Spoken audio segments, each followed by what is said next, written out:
kembali memahami Al-Quran. Ini paling takut musuh. Maka musuh itu pinginnya kita jauh dari Quran. Kalaupun membaca Quran silakan baca, tapi nggak usah dipahami. Nggak usah dipahami, baca aja. Ujungnya apa? Nggak ada reaksi. Reaksinya cuma dapat pahala, dapat membaca. Tapi mendongkrak kita untuk bergerak menurut Al-Quran lambat. Kalau mungkin nggak jadi, karena nggak tahu. Subhanallah. Paling takut musuh itu. Maka itu sebabnya saya menyarankan di GSS ini, saya sampaikan, setiap masjid ayo kita buat pengajian. Setiap masjid, soal ustaz lapor ke saya, nanti saya kasih tahu ustaznya. Siapa yang mau kita kasih tahu. Yang penting tiap masjid ada pengajiannya. Dan pengajiannya bukan ketawa ketiwi, tidak, tapi kembali kepada Al-Quran dan Sunnah yang akan mendongkrak kehidupan kita ini.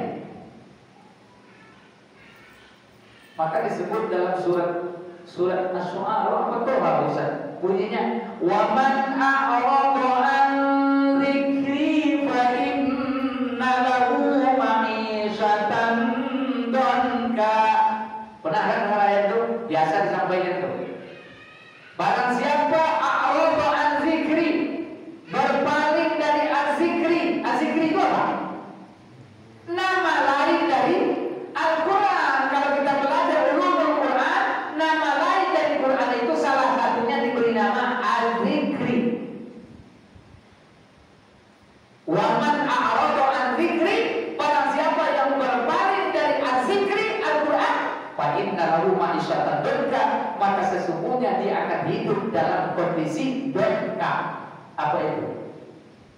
Penuh kesempitan, penuh kesempitan, penuh kesusahan. Maka kembali ke Quran, ayat ini menjelaskan kepada kita apa? Ayat 2 ya. Ayat yang pertamanya Yasin, ayat 2-nya wal Qur'anil Hakim, demi Al-Quran yang penuh dengan hikmah. Berarti kita apa? Ayo Quran. Ayo Quran. Bagi yang hobi baca Yasin, alhamdulillah, mantap. Tapi ada tambah lagi baca Quran. Kemudian yang kedua, Al-Hakim. Salah satu dari Asmaul Husna, nama-nama Allah yang agung dan mulia adalah Al-Hakim. Kalau di dunia kenal tak dengan Hakim? Kalau disebut Hakim, siapa itu? Coba, siapa itu Hakim? Seseorang yang diberi amanah memutuskan sebuah perkara. Dia punya apa namanya ini? Palu, hakim. Maka diputuskan perkara. Setelah mengingat, menimbang pasal sekian, ayat sekian, terus maka diputuskan hukuman Anda 3 tahun penjara. Tertawani oleh orang dengan hukum-hukum, dengan keputusan-keputusan yang bentrok dengan Al-Quran, maka bangunlah. Ini bukan pula beraturan ini gawat kaji ustaz radikal ini. Bukan radikal. Seorang muslim itu harus kembali kepada Al-Quran.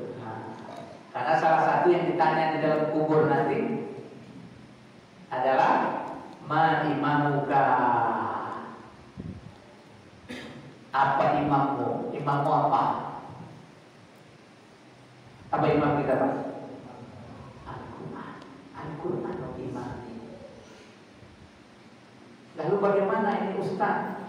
Maka orang muslim itu biasanya apabila dihadapkan, ini tengger di negeri ini kemarin ini ada muncul di viral kemarin itu ada tes, kamu pilih Quran atau pilih apa? Kamu pilih Pancasila atau Quran? Ini mencoba ini. Entah kapan munculnya cara bentuk pertanyaan seperti ini. Dari PKI mungkin. Masa kita dihadapkan dengan pertanyaan, kamu pilih Pancasila atau Quran?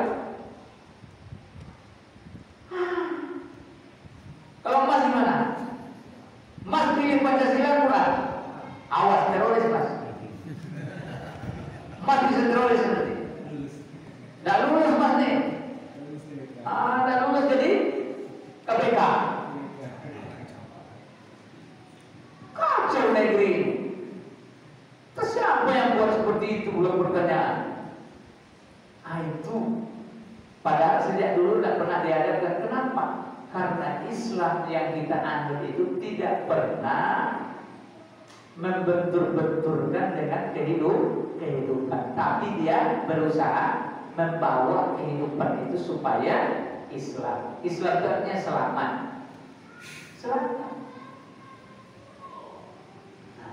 Maka nanti jumpa ini agak sedikit ngeres kajinya, nggak tinggi, ya. Tapi yang jelas kalau baca Yasin, ingat Quran adalah penuh hikmah.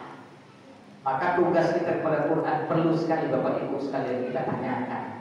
Ada 6 kewajiban kita pada Quran yang harus kita perhatikan. 1, mengimaninya tanpa ragu sedikit pun. Kalau ragu batal iman kita, Pak. Nanti takutnya tidak bisa menjawab di dalam kubur. Yang disebut mengimani Quran itu apa? Menghalalkan yang dihalalkan Quran, mengharamkan yang diharamkan Quran. Yakin tanpa ragu itu memang kalam Allah dari Allah Subhanahu wa taala. Yang kedua, membacanya. Quran berasal dari kata qira'a yang qira'u. Maka masdarnya qira'atan, bacaan. Dalam surah Al-Qiyamah disebutkan, itu jelas itu. Dalam surah Al-Qiyamah 17-18. Faiza qara'nahu fattabi' Qur'anahu. Apabila kami membacakannya, fattabi' Qur'ana, maka ikuti bacaan kami itu. Yang ketiga, memahaminya. Inilah yang kita ansur-ansur nih, memahaminya. Memahami yang kita baca itu. Kemudian yang keempat, mengamalkan apa yang kita ketahui dari bacaan kita. Yang kelima, mendakwahkannya. Kita sampaikan sama keluarga kita, sama anak kita. Nah, sebaik-baiknya tempat kita mengajar Quran inilah. Jangan jauh dari Quran. Ayo kita baca Quran. Ayo kita pahami isinya. Kita amalkan.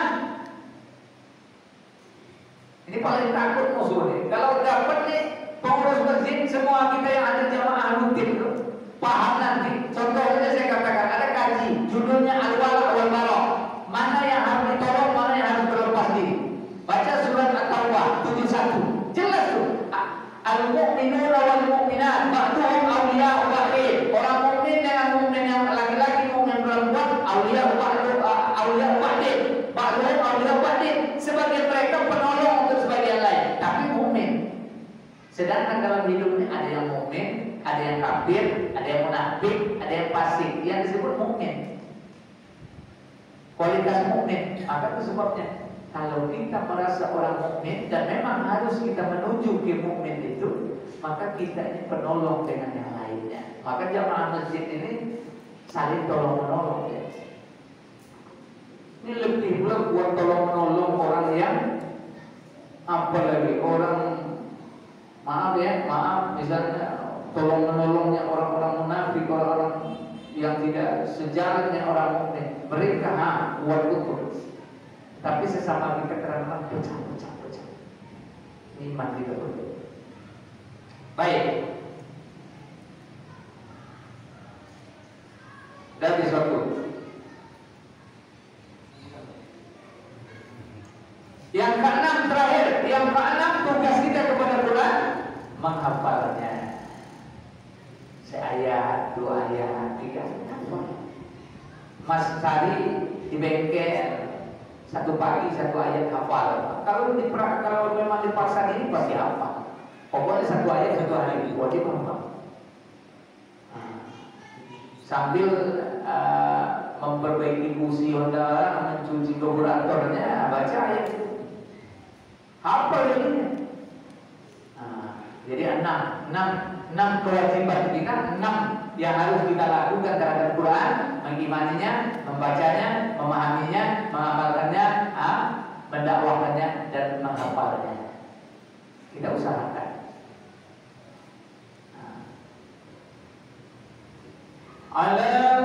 Apa sambungnya lagi? Ayat 3.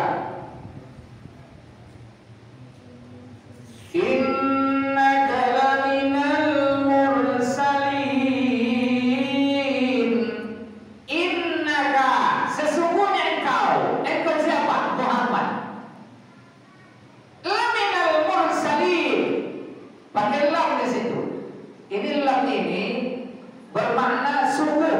Bisa disebut juga takkid ya, mungkin penguatan. Ya, saya juga tidak ahli dalam bahasa Arab, tapi baca-baca.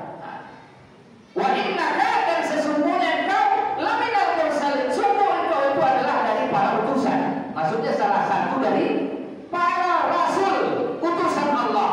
Karena ada orang sebagian yang tidak percaya kalau Nabi Muhammad itu utusan Allah, terutama orang Yahudi. Orang Yahudi itu tidak percaya kalau Nabi Muhammad itu utusan Allah, karena bagi mereka yang utusan Allah itu mesti dari kalangan mereka, nggak boleh dari orang Arab. Maka asal-muasal kedengkian Yahudi itu terhadap Islam itu di situ. Kenapa Nabi tidak dari kalangan mereka?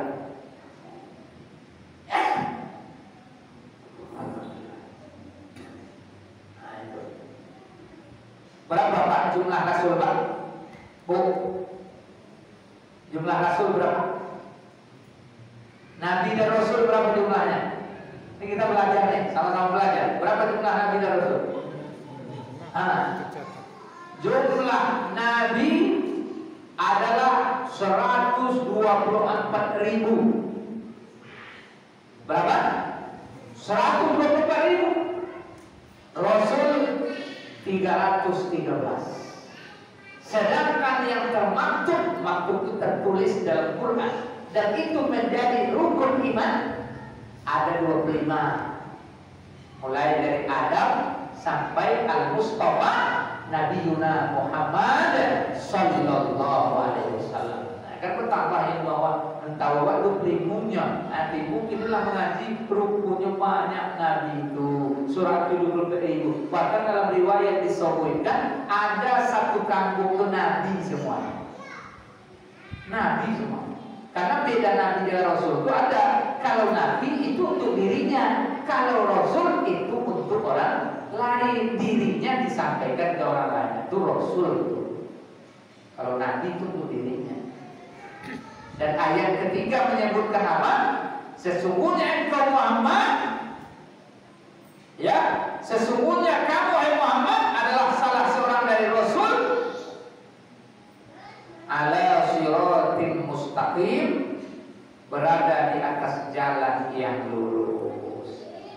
Bapak Ibu yang dirahmati Allah, sebagai penutup ayat 1-4 malam ini kita selesaikan. Sebagai kesimpulannya untuk kita bersama adalah saya ambil di ayat pamungkas terakhirnya, ala siratim mustaqim, berada di jalan yang lurus. Maka kalau mau cari jalan yang lurus, carilah jalan para Rasul, jangan cari jalan yang lain. Itu sebabnya dalam Al-Quran surat Fatihah itu kita diajar apa?